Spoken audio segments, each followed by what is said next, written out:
শেষ হয়েছে নারী আত্মহত্যা প্ররোচনা, এটা পড়াইছেন স্যার।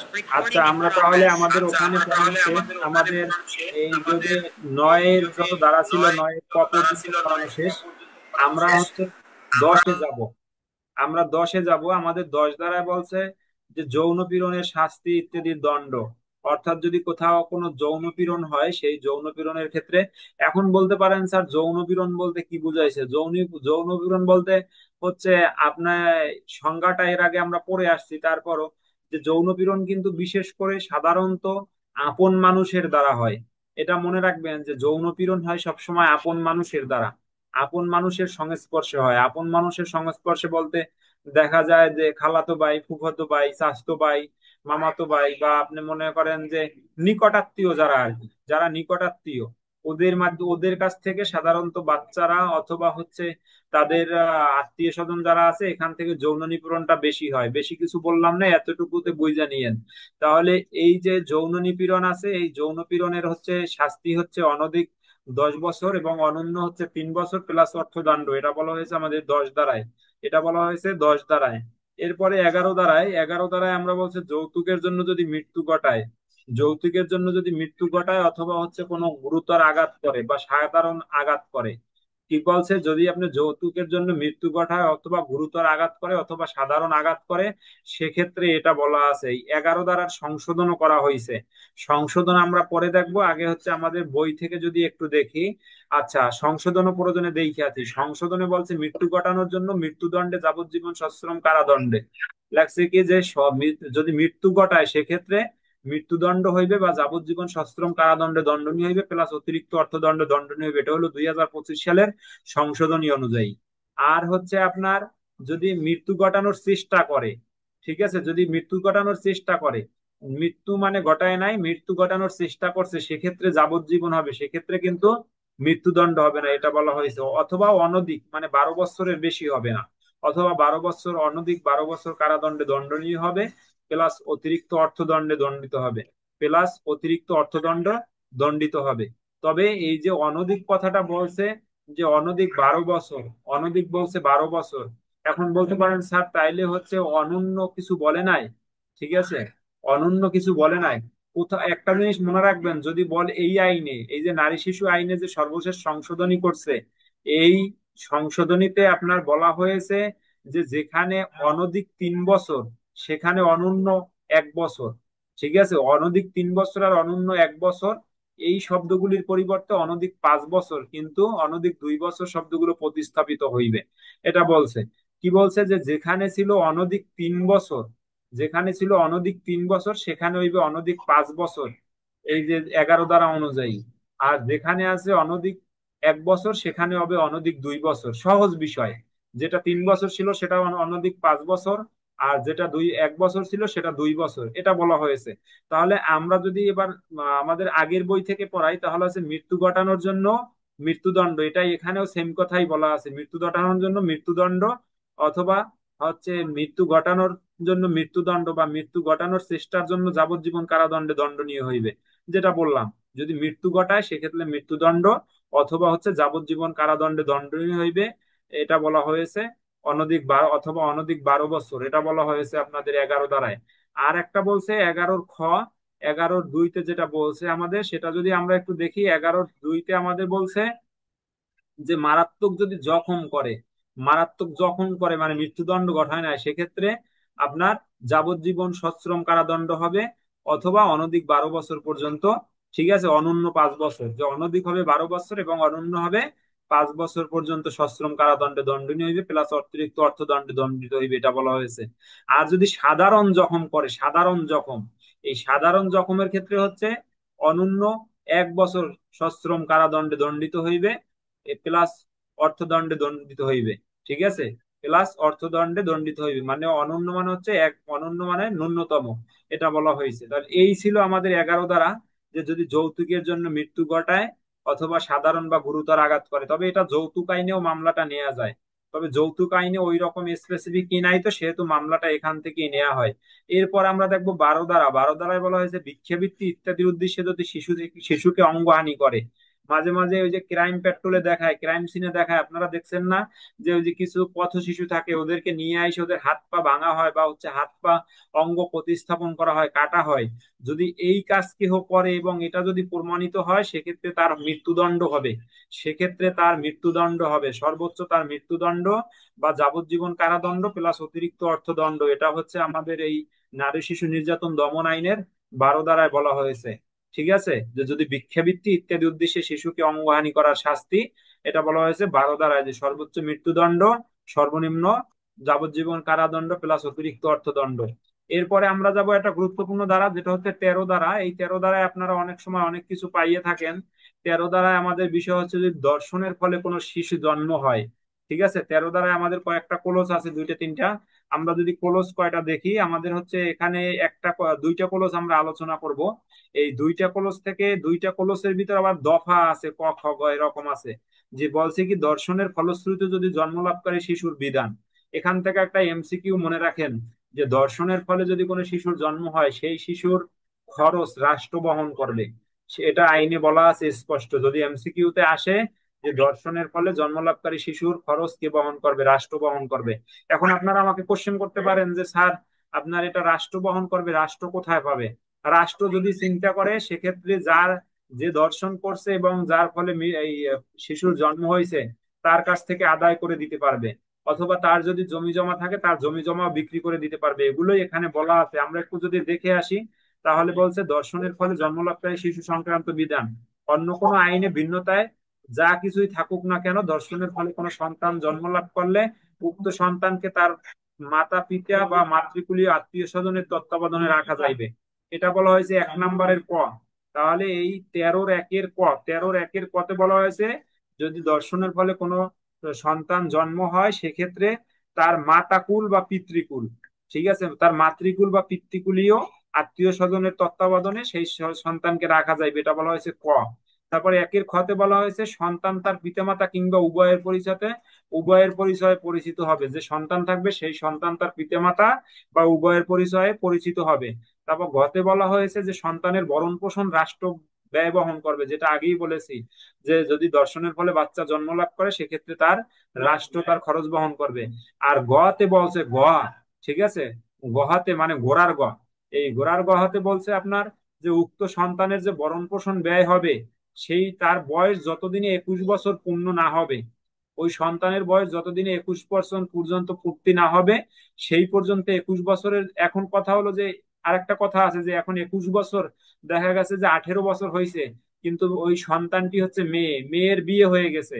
তাহলে 18 বছরের পর মেয়ের যেহেতু বিয়ে হয়ে গেছে, সেক্ষেত্রে তো আর রাষ্ট্র বহন করবে না, এই কথাটা এখানে বলা আছে। তাহলে কন্যা সন্তানের ক্ষেত্রে তার বিবাহ না হওয়া পর্যন্ত, কন্যা সন্তানের ক্ষেত্রে এখন 21 বছরের বেশি হয়ে গেছে কিন্তু বিবাহ হয় নাই, দেখা গেছে যে 25 বছর হয়ে গেছে এখনো বিবাহ হয় না, সেক্ষেত্রে এটা বহন করতে হবে, এটা বলা হয়েছে। আর পুত্র সন্তানের ক্ষেত্রে তিনি স্বীয় ভরণ পোষণের যখন যোগ্যতা না অর্জন করবে, অর্থাৎ পুত্র সন্তান যতদিনে নিজে হচ্ছে আপনার আয় বাণিজ্য না করবে, ততদিন পর্যন্ত এটা প্রদান করা হবে। তাহলে এই ছিল আপনাদের হচ্ছে 13-1-এর 13-1-এর 4টা অপশন, 13-1-এ 4টা দফা, ক খ গ ঘ। আর এবার যদি আমরা দুইতে দেখি, দুইতে বলছে যে আপনার ওই যে এক উপধারায় উল্লেখ করা ছিল, যে সন্তানের ভরণ পোষণ বাবদ পদে অর্থের পরিমাণ নির্ধারণ করবে, এটা সরকার নির্ধারণ করবে, এটা বলছে দুইতে। আর তিনে বলছে যে এই ধারার অধীনে কোনো সন্তানকে যদি ভরণ পোষণের জন্য পদে অর্থ সরকার দর্শকের নিকট থেকে আদায় করতে পারবে, যেটা বলে দিছি।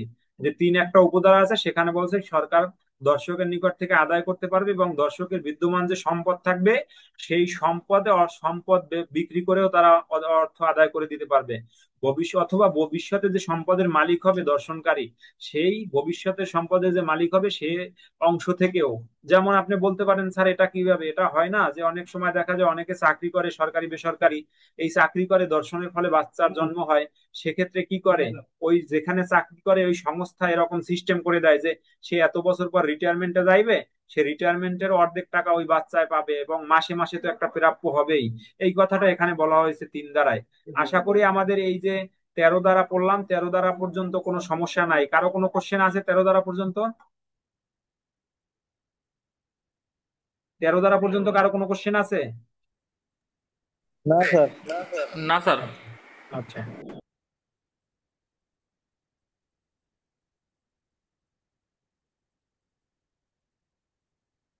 14 ধারা যদি আমরা দেখি, 14 ধারাটা আমাদের একটু গুরুত্বপূর্ণ এই কারণে যে 14 ধারায় আমাদের বলা হয়েছে যে আপনারা দেখবেন যে ইদানিং অনেক সময় যে মিডিয়ায় যে ভিকটিমের, অর্থাৎ মিডিয়ায় যে ভিকটিম শিশু অথবা মহিলার যে ছবি থাকে, তার ছবিটা একটু ব্লার করে দেওয়া হয়, তার নাক মুখের অংশটা ব্লার করে দেওয়া হয়, অর্থাৎ ছবিটা যাতে না বোঝা যায় এরকম ব্লার করে দেওয়া হয়, ঠিক আছে, অস্বচ্ছ করে দেওয়া হয়। আর হচ্ছে গিয়ে তার নাম ঠিকানা হচ্ছে রূপক অর্থে ব্যবহার করা হয়, অথবা নাম ঠিকানা প্রকাশ করা হয় না। এই বিষয়টা বলা হয়েছে 14 ধারায়, যে সংবাদ মাধ্যমে নির্যাতিতা নারী বা শিশুর পরিচয় প্রকাশের ব্যাপারে বাধা নিষেধ, যে ভিকটিম নারী বা শিশুর নাম ঠিকানা সংবাদপত্রে প্রকাশ করা যাবে না। এই নাম ঠিকানা স্পেসিফিক ভাবে সংবাদপত্রে প্রকাশ করা যাবে না, এটা বলা হয়েছে 14 ধারায়। এখন কথা হলো, আপনি আমাকে কোশ্চেন করতে পারেন, স্যার অনেকে তো সংবাদপত্রে প্রকাশ করতে করে। হ্যাঁ, যদি সেক্ষেত্রে ভিকটিমের অনুমতি থাকে যে করেন, কোনো সমস্যা নাই, সেক্ষেত্রে প্রকাশ করা যাবে, তাও ছবি ওই রকমই করা যাবে না, একটা ভালো ছবি দিতে হবে, দিলেও ঠিক আছে। আর হচ্ছে এটা যদি কোনো, কিন্তু দেখা গেল যারটা প্রকাশ করছে সে যদি অভিযোগ করে যে আমার অনুমতি ছাড়া সে সংবাদপত্রে আমার নামে এটা প্রকাশ করছে, আমি তো প্রকাশ করতে চাই নাই, সেক্ষেত্রে তার শাস্তির বিধান রাখা হয়েছে অনধিক 2 বছর, ঠিক আছে, অনধিক 2 বছর এবং অনূর্ধ্ব 1 লক্ষ টাকা অর্থদণ্ড। তাহলে এই যে এখানে অনূর্ধ্ব 1 লক্ষ টাকা, এই 1 লক্ষ টাকাকে আপনার প্রতিস্থাপন করা হয়েছে, 1 লক্ষ টাকাকে প্রতিস্থাপন করা হয়েছে 10 লক্ষ টাকা দিয়ে, মানে নতুন আইনে 10 লক্ষ টাকা, ঠিক আছে। আর অনধিক 2 বছরকে করা হয়েছে 5 বছর, ঠিক আছে, এটা আপনার বলা হয়েছে। তাহলে এই ছিল আমাদের সংবাদ মাধ্যমে, যে যদি তারা যদি কেউ এই অনুমতি ছাড়া তার ছবি অথবা হচ্ছে নাম ঠিকানা প্রকাশ করে। এরপর আমরা দেখবো 17 ধারা। 17 ধারায় বলছে মিথ্যা মামলা যদি যা দায়ের করে, এই নারী শিশু নির্যাতন দমনে যদি মিথ্যা মামলা দায়ের করে, তাহলে সেইম অবস্থা আপনি যে দণ্ডবিধিতে পড়ছিলেন 211, মানে 211 ধারা মোতাবেক হচ্ছে মিথ্যা মামলার জন্য আপনি লিখে দিতে পারবেন, আদালতে ফরিয়াদ জানাইতে পারবেন ব্যবস্থা গ্রহণ করার জন্য, সেম ঘটনা হচ্ছে 17 ধারায়। তাহলে এই 17 ধারায় হচ্ছে অনধিক 7 বছর কারাদণ্ডের বিধান রাখা হয়েছে যদি কেউ মিথ্যা মামলা করে, এবং সেটা যদি প্রমাণিত হয়, আয়ু যদি লিখে দেয়, সেক্ষেত্রে তার সর্বোচ্চ 7 বছর পর্যন্ত কারাদণ্ড হতে পারে, এবং অতিরিক্ত অর্থদণ্ড হবে।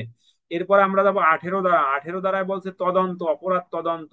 এই অপরাধ তদন্ত যদি এই নারী শিশু নির্যাতন দমন আইনে যদি কোনো অপরাধী যদি হচ্ছে হাতে নাতে ধৃত হয়, অর্থাৎ হাতে নাতে ধরা পড়ে, সেক্ষেত্রে তার পরবর্তী 15 কার্য দিবসের মধ্যে এই তদন্ত শেষ করতে হইবে, ঠিক আছে, তদন্ত শেষ করতে হইবে, মানে হাতে নাতে ধরা পড়লে পরবর্তী 15 কার্য দিবসের মধ্যে।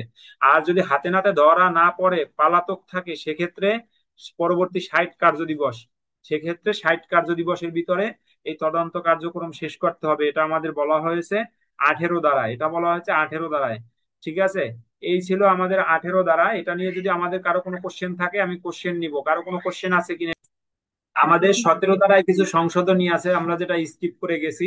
17 ধারায় সংশোধনী আছে, যদি কোনো ব্যক্তির শব্দগুলি, যে যদি কোনো ব্যক্তি অথবা কোনো ব্যক্তির শব্দগুলি মর্যাদাহানি বা শব্দগুলি সন্নিবেশিত হইবে, যে এই কথাটা বলছে যে শব্দ যদি কোনো ব্যক্তির বা ব্যক্তি এগুলো মর্যাদাহানিত যদি শব্দগুলো থাকে সেটা সন্নিবেশিত হইবে, এটা বলা হয়েছে। আর এখানে বলা হয়েছে এর পরিবর্তে নিম্নোক্ত শব্দ প্রতিস্থাপিত হইবে। নিম্নোক্ত শব্দ কি কি প্রতিস্থাপিত হইবে?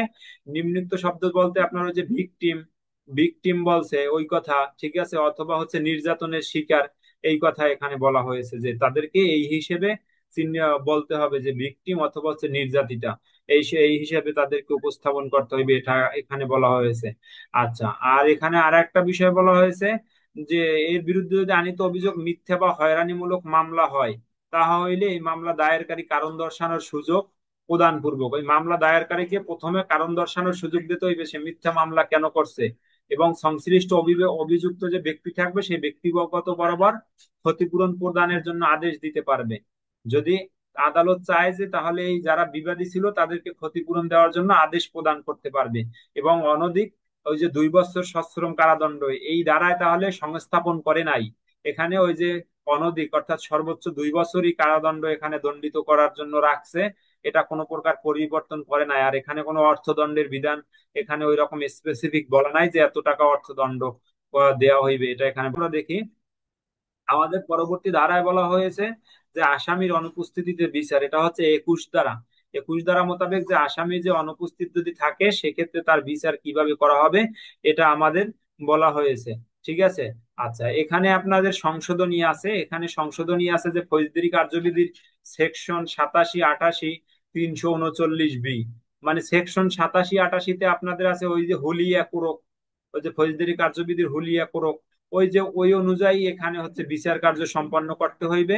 এটা সংশোধনী আনা হয়েছে 2025 সালে, সেই অনুযায়ী পড়তেছি যে এটা ট্রাইব্যুনালে সোপর্দ করতে হইবে এবং হচ্ছে ওই যে হুলিয়া জারি করতে হইবে। তারপর সেক্ষেত্রে ট্রাইব্যুনালে অভিযোগপত্র প্রদান করতে হইবে এবং যে অভিযোগপত্র গৃহীত হইবে ট্রাইব্যুনালে পরবর্তী 20 দিনের মধ্যে উক্ত অনুপস্থিত বা পলাতক অভিযুক্ত ব্যক্তিকে হাজির করিবার নিমিত্তে তথ্য প্রযুক্তির যে কোনো উপযুক্ত মাধ্যমে, মানে আপনি ওই পরবর্তী 30 দিনের ভিতরে তাকে হাজির হওয়ার জন্য যে কোনো দুইটা তথ্য প্রযুক্তির মাধ্যমে, তথ্য প্রযুক্তি বলতে এখানে কি বোঝাইছে যে বাংলা যে দৈনিক জাতীয় খবরের কাগজ থাকে অথবা টিভি বিজ্ঞাপন, এর মাধ্যমে হচ্ছে আপনাকে নোটিশ জারি করতে হইবে, অর্থাৎ বিজ্ঞাপন প্রদান করতে হইবে, এটা এখানে বলা হয়েছে।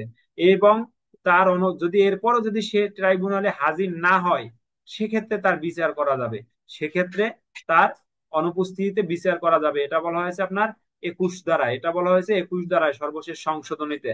একটা শর্ত দিয়ে দিয়েছে যে যদি কোনো ব্যক্তি ব্যক্তি ট্রাইব্যুনালে হাজির হইবার পর তাহাকে ট্রাইব্যুনাল হাজির করিবার পর তাকে ট্রাইব্যুনাল জামিনে মুক্তি দেওয়ার পর পলাতক হন, যে যদি কোনো ব্যক্তি ট্রাইব্যুনালে হাজির হয়েছিল, হাজির হওয়ার পরে উকিলের মাধ্যমে জামিন নিয়ে গেছে, এই জামিন নেয়ার পরে যদি সে পালাই যায়, পলাতক থাকে, সেক্ষেত্রে এই যে উল্লেখিত যে বিধানটা আছে সেই বিধানটা প্রযোজ্য হইবে না। ঠিক আছে। সেই ক্ষেত্রে ট্রাইব্যুনাল কারণ লিপিবদ্ধ করি অভিযুক্তের অনুপস্থিতি তার বিচার সম্পন্ন করিতে পারিবে। এখন যদি বিষয়টা ক্লিয়ার করি, অর্থাৎ যদি ব্যক্তি এমন হয় যে সে হচ্ছে আদালতে উপস্থিত হয়ে জামিন নিছে, জামিন নেয়ার পরে সে পালাই গেছে, যদি এরকম ঘটনা ঘটে সেক্ষেত্রে এই কারণ লিপিবদ্ধ করিয়া যে পালাই গেছে সরাসরি আদালত ট্রাইব্যুনাল বিচার করতে পারবে। এখানে আর ওই আপনার ফৌজদারি কার্যবিধির যে 87, 88 ধারা আছে সেই ধারা অনুযায়ী আপনার এখানেই করতে হবে না, ওই যে হুলিয়া কোরক ওগুলো করার কোনো দরকার হবে না, এটা এখানে বলা হয়েছে। ঠিক আছে। আর আপনার বলা হয়েছে যে যদি আসামি এই যে পালাতক থাকে সেক্ষেত্রে কি করতে হবে, 2টি বাংলা দৈনিক পত্রিকায়, কমপক্ষে 2টি বাংলা দৈনিক পত্রিকা, এটা মনে রাখবেন যে কমপক্ষে 2টা বাংলা দৈনিক পত্রিকায় বিজ্ঞাপন দিতে হইবে। ঠিক আছে। 2টা বাংলা দৈনিক পত্রিকায় বিজ্ঞাপন প্রদান করতে হইবে, সেই বিজ্ঞাপন প্রদানের 30 দিনের মধ্যে যদি সে হাজির না হয় সেক্ষেত্রে তার বিচার কার্যক্রম শুরু হবে, এটা বলা হয়েছে। তাহলে এই ছিল আমাদের 21 ধারা, এই ছিল আমাদের 21 ধারা। এ পর্যায়ে আমরা করব 22 ধারা। আমাদের 22 ধারায় একটা সংশোধনী দেওয়া হয়েছে। সেই 22 ধারায় একটা সংশোধনী কি বলা হয়েছে, এখানে সংশোধনী বলা হয়েছে যে উক্ত আইনের 22 ধারায় উল্লেখিত মনে করেন যে শব্দগুলোর, এই শব্দগুলির ও কমার পর অপরাধের শিকার ব্যক্তি, অর্থাৎ যে ব্যক্তি থাকবে তাকে হচ্ছে অপরাধের শিকার ব্যক্তি বা সন্নিবেশিত হইবে। যেখানে যেখানে আছে যে মনে করেন শব্দগুলি অথবা হচ্ছে ধর্ষিতা নারী অথবা হচ্ছে আপনার দর্শনের শিকার নারী, সে জায়গায় আপনার লিখতে হবে যে অপরাধের শিকার ব্যক্তি। ঠিক আছে। এই কথাটা বলা হয়েছে একটা সংশোধনী। আর এখানে 22 ধারায় আরেকটু কথা বলা হয়েছে যে আগের বই অনুপাতে যেটু আছে যে এটা এটা এটা হচ্ছে যে ম্যাজিস্ট্রেট কর্তৃক যে কোনো স্থানে জবানবন্দি গ্রহণের ক্ষমতা, অর্থাৎ এই যে ভিকটিম এই যে ভিকটিম থাকবে আর হচ্ছে সাক্ষীর জবানবন্দি থাকবে। আপনারা শুনেন না যে ধর্ষণের শিকার হইলেই 22 ধারা গ্রহণ করে, অথবা যে অপহরণের শিকার হয়, এটা তো যারা থানায় চাকরি করেন তারা হচ্ছে জানার কথা যে ফৌজদারি কার্যবিধিতে আমরা যে স্বীকারোক্তি নেই, ফৌজদারি কার্যবিধিতে যে আমরা স্বীকারোক্তি নেই সেটা নেই 164 অনুযায়ী এবং 364 অনুযায়ী। আর হচ্ছে আমাদের এই 22 ধারা, যে আমাদের নারী শিশু নির্যাতন দমন আইনে যত মামলা হবে সবগুলো জবানবন্দি গ্রহণ করা হয় আপনার এই 22 ধারা মোতাবেক, সবগুলোর জবানবন্দি গ্রহণ করা হয় 22 ধারা মোতাবেক, ভিকটিমেরও গ্রহণ করা হয়, সাক্ষীরও জবানবন্দি গ্রহণ করা হয়। এই সাক্ষীর এবং ভিকটিমের জবানবন্দির শালীনতার কথা চিন্তা করিয়া ম্যাজিস্ট্রেট যে কোনো জায়গায় জবানবন্দি গ্রহণ করতে পারবে, অর্থাৎ ম্যাজিস্ট্রেট যে তার খাস কামরায় আদালতে যে জবানবন্দি গ্রহণ করতে হবে এমন কোনো কথা নাই। সে যদি চায় তার শালীনতার দিকে তাকাইয়া যে অন্য কোনো কক্ষে, নির্ধারিত কক্ষে সেখানে জবানবন্দি গ্রহণ করবে, সেটা করতে পারবে। ঠিক আছে। আর এই 22 ধারা যখন গ্রহণ করবে তখন পুলিশ উপস্থিত থাকবে না। তবে যদি ম্যাজিস্ট্রেট প্রয়োজন মনে করে যে কোনো কিছু আইওর কাছে জানা দরকার, সেক্ষেত্রে ম্যাজিস্ট্রেট আইওকে অথবা হচ্ছে দায়িত্বরত পুলিশকে ওই বিষয়ে জিজ্ঞাসা করতে পারবে, তার কাছে জানতে পারবে, কিন্তু হচ্ছে ওখানে পুলিশ উপস্থিত থাকবে না। কারণ 22 ধারাটা হচ্ছে ভিকটিম, এখানে ভিকটিম বলতে সাধারণত মহিলা, শিশু, এদেরকে বোঝাবে, এখানে অনেক সেনসিটিভ বিষয় থাকে। ক্লিয়ার? তাহলে এই ছিল আমাদের 22 ধারা। যে 22 ধারা হচ্ছে ভিকটিম এবং সাক্ষীর জবানবন্দি গ্রহণ, সেটা ম্যাজিস্ট্রেট যে কোনো স্থানে জবানবন্দি গ্রহণ করতে পারবে। ঠিক আছে। আচ্ছা, আর অপরাধের শিকার ওই যে নারী থাকবে, যে ব্যক্তিরা অপরাধ হচ্ছে ভিকটিম থাকবে, তাদেরকে বলতে হবে অপরাধের শিকার ব্যক্তি। ঠিক আছে। অথবা অপরাধের শিকার নারী, এগুলো বলতে হবে, এটা বলা হয়েছে। এরপর যদি আমরা দেখি 24 ধারা। আচ্ছা, 23 ধারায় আমরা একটা জিনিস পড়ে আসি, 23 ধারাটা একটু দেখে আসি। 23 ধারা হচ্ছে রাসায়নিক পরীক্ষা, রক্ত পরীক্ষা ইত্যাদি সাক্ষ্য হিসেবে আদালতে গ্রহণযোগ্য হবে। অর্থাৎ আপনি যদি মনে করেন যে রাসায়নিক পরীক্ষা লাগবে, কোনো প্রকার হচ্ছে ডিএনএ টেস্ট লাগবে, বা অন্য কোনো ব্লাড টেস্ট করতে হবে, সেক্ষেত্রে এটা সাক্ষ্য হিসেবে আদালতে গ্রহণযোগ্য হবে। এটা বলা হয়েছে 23 ধারায়। 24 ধারায় বলা হয়েছে সাক্ষীর উপস্থিতি। সাক্ষীর উপস্থিতি, এই সাক্ষীর উপস্থিতি সম্পর্কে যে সর্বশেষ যে ঠিকানা আছে, সাক্ষীর যে সর্বশেষ ঠিকানা আছে সেখানে সমন প্রেরণ করতে হবে। এটা 24 ধারায় বলা হয়েছে, যে সাক্ষীর যে সর্বশেষ ঠিকানা আছে সেখানে সমন প্রয়োগ করতে হবে। আচ্ছা, এখানে 24 ধারায় বেশ কিছু সংশোধন আছে, এবং 24 ধারায় 2025 সালের যে সংশোধনী অধ্যাদেশ আছে, সেখানে হচ্ছে আপনার কয়েকটা উপধারা যোগ করা হয়েছে। আমরা যদি এখান থেকে একটু আপনাদেরকে বলি, যে কোনো ব্যক্তির আবেদনের প্রেক্ষিতে কিংবা ট্রাইব্যুনাল, অথবা ট্রাইব্যুনাল নিজের বিবেচনায়, যে ট্রাইব্যুনাল বিচার করবে তাদের নিজের বিবেচনায় যদি উপযুক্ত মনে করিলে, যে কোনো দূরবর্তী সাক্ষীর সাক্ষ্য এ সম্পর্কিত বলবৎ আইনের বিধানবাড়ির সাপেক্ষে তথ্য প্রযুক্তির মাধ্যমে গ্রহণ করিতে পারিবে। এবং এতদূতে সরকার ও অন্যান্য কর্তৃপক্ষের ট্রাইব্যুনালকে প্রযুক্তির প্রয়োজনীয় উপকরণ সরবরাহ করতে পারবে। যা বলছি আপনাদের মাথার উপর দিয়ে চলে গেছে। মাথার উপর দিয়ে চলে যাওয়ার কিছু নাই। সংক্ষেপে একটা জিনিস মনে রাখেন, যে ট্রাইব্যুনাল যদি চায় যে এখানে যত দূরবর্তী হোক না কেন, মনে করেন সাক্ষী বিদেশে আছে, কোনো সমস্যা নাই, তার সাক্ষ্য গ্রহণ করতে পারবে। এবং তার সাক্ষ্য কিভাবে গ্রহণ করবে সেটাও এই দ্বারায় বলা আছে, যে তথ্য প্রযুক্তির মাধ্যমে গ্রহণ করিতে পারবে। তথ্য প্রযুক্তির মাধ্যমে গ্রহণ করতে পারবে। তাহলে এই যে 24 ধারা মোতাবেক, এটা কিন্তু 2025 সালের সংশোধনী অধ্যাদেশে যোগ করা হয়েছে, যে তথ্য প্রযুক্তির মাধ্যমে অডিও ভিডিও কলের মাধ্যমেও ম্যাজিস্ট্রেট অর্থাৎ ট্রাইব্যুনাল তার সাক্ষ্য গ্রহণ করতে পারবে। ঠিক আছে। এবং সরকার ও অন্যান্য কর্তৃপক্ষ এই তথ্য প্রয়োজনীয়, যে আপনার এই যে সরকার আছে, অথবা যারা কর্তৃপক্ষ আছে ট্রাইব্যুনালের, তারা এই ট্রাইব্যুনালকে তথ্য প্রযুক্তিগত যে যা যা সরঞ্জাম লাগবে, উপকরণ লাগবে, সেগুলো তারা সরবরাহ করবে, মানে সরকার সরবরাহ করবে।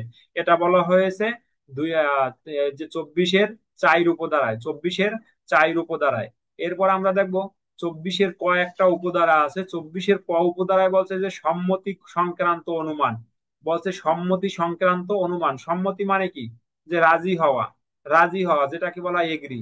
যে ক্ষেত্রে কোনো কার্য সম্পাদনের ক্ষেত্রে অপরাধের শিকার ব্যক্তির সম্মতি বা অসম্মতি দানের সক্ষমতা থাকে না।